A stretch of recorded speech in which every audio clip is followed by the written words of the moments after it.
The Earth is turning to dust, what we're doing wrong, and why things could get worse by 2030, they told us. Scientists, ecologists, activists, they've been shouting since the 90s that the Earth is drying out, that every year we lose millions of hectares of fertile soil, that water's becoming scarce, that deserts are advancing. We heard it all, but we didn't listen. By 2030, it's projected that more than two-thirds of the planet will experience some level of drought. This isn't fiction or pessimism. It's already happening. Southern Europe is cracking under the heat. Africa is choking on dust storms. South America is losing its green heart, the Amazon. Even in Russia, the steppes in the south are turning into scorched crust. Why is this happening?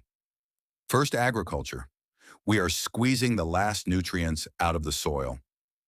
Monocultures, where the same crop is grown over vast areas, exhaust the land. Chemicals, fertilizers, and pesticides kill the organisms living in the soil.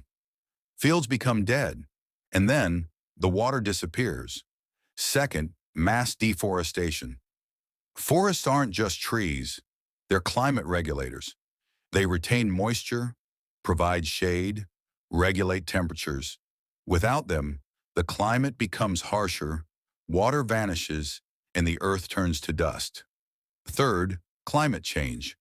Temperatures are rising, hot periods last longer, rainfall is decreasing, rivers are drying up, lakes are disappearing. More and more often, we get not rain but torrential downpours that don't nourish the soil. They wash it away. What are we doing wrong? We still treat the earth like a warehouse of resources, like something infinite.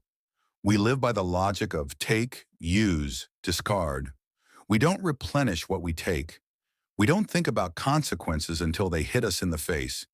We build cities that don't retain water. We drink coffee from countries where locals no longer have water.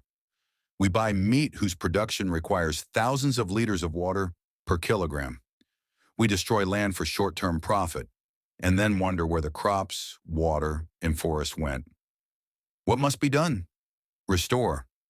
Not just stop harming, but actively restore soil, forests, and water ecosystems. Switch to regenerative agriculture. That means more crop diversity, returning to natural cycles, avoiding chemicals, conserve water. Not just save it, but create smart systems for collecting rainwater and capturing meltwater.